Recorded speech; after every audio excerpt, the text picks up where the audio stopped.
اسرائیل بنے گا حدیث میں خبریں، یہ سارے مسلمان ممالک تمہارے ہاتھ سے نکل جائیں گے مسلمانوں، یہ عراق اور اردن اور یہ اور وہ، یہاں تک کہ ترکی، سعودی عرب کا بھی شمالی حصہ نکل جائے گا۔ البتہ مدینے کا جو ان کا پروگرام ہے اس کو اللہ نہیں پورا ہونے دے گا، مدینے میں داخلے کی ان کو اجازت نہیں ملے گی۔ بہرحال یہ سارا کچھ ہونے والا ہے۔ وہ وقت بھی آنے والا ہے کہ حضور کی ایک حدیث کے مطابق ایک شخص کے 1000 بیٹے ہوں گے تو 999 ختم ہو جائیں گے، ایک بچے گا۔ یہ وقت بھی آنے والا ہے کہ حضور فرماتے ہیں اتنی بڑی جنگ ہوگی، اتنی خوریزی ہوگی کہ پوری زمین اٹ جائے گی لاشوں سے۔ تو پرندہ جو ہے کوئی، ایک تو پرندے ہوتے ہیں کہ جو مردار خور ہے، گدھ ہے، وہ تو بڑی خوشی سے اتریں گے، تناول فرمائیں گے لاشوں کو۔ اسی طریقے سے کوے ہیں، چیلے ہیں، لیکن جو نفاست پسند پرندے ہیں وہ لاش کے اوپر اترنا نہیں چاہتے۔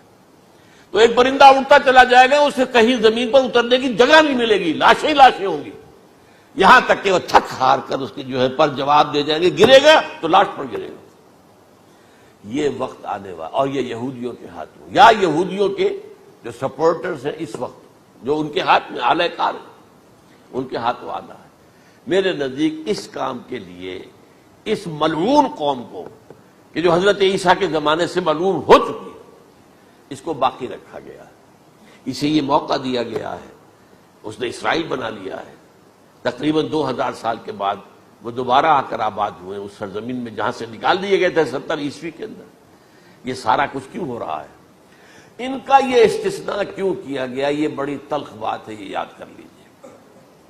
کیونکہ یا تو قوم اسی وقت ہلاک کر دی جاتی، جیسا کہ ہوا قوم نوح، قوم ہود، قوم عاد، قوم ثمود، قوم شعیب، یہ ہوا کہ نہیں ہوا؟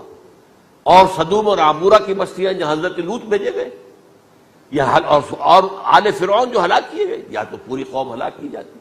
نہیں، یہ یوں سمجھیے کہ اس پورے معاملے کو درمیان میں سے ایک وقفہ دے دیا گیا، حضرت عیسیٰ کو اٹھا لیا گیا، اور حضرت عیسیٰ دوبارہ آئیں گے۔ یہ کیوں کیا گیا؟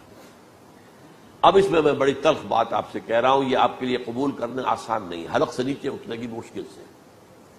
اس قوم کو زندہ رکھا گیا ہے جو ملعون اور مغضوب علیہم قوم ہے۔ سب سورہ فاتحہ میں مفسرین لکھتے ہیں ضالین، یہ نصارہ ہیں، اور مغضوب علیہم یہ یہودی ہیں۔ اور قرآن کہتا ہے لعن الذین کفروا من اہل الکتاب علی لسان داؤد وعیسی ابن مریم، لعنت کی گئی۔ ایک ملعون اور مغضوب قوم کے ہاتھوں آخری امت محمد، اور اس کا بھی بہترین حصہ، اس پر عذاب ان کے ہاتھوں آئے گا۔ عربوں پر عذاب یہودیوں کے ہاتھوں، اس لیے ان کو بچایا گیا۔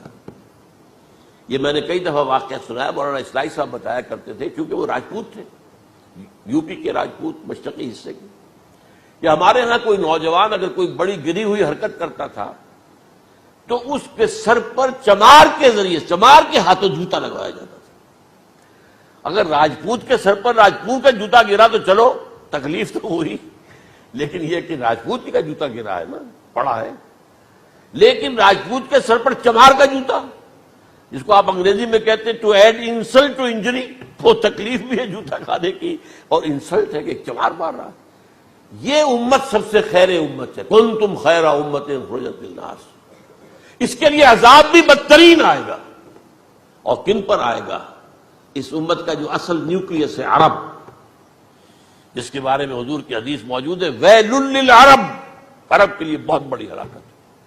اور آج ہماری نظر میں آ رہا ہے وہ ملعون اور مغضوب علیہم قوم، ان کے سینے کے اندر خنجر کی طرح بھونکی گئی ہے، اور 30 کروڑ کے قریب عرب بے حمیتی، بے غیرتی، بزدلی، کمزوری، ذلت، مسکرت کی مثال بنے ہوئے۔ کوئی بول سکتا ہے اس اسرائیل کے خلاف؟ کو بول سکتا ہے؟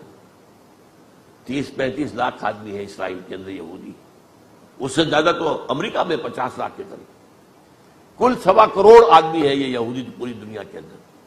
لیکن دیکھیے جو چاہتا کرتا ہے، جب چاہا اس نے عراق کے ایٹمک انسٹالیشن کو تباہ کر دیا، اور سعودی عرب کی فضا میں اس کو فیول کیا ہے انہوں نے، دوبارہ ریفیولنگ جو ہوئی ہے ان کے جہازوں کی، وہ سعودی عرب کی فضا میں ہوئی۔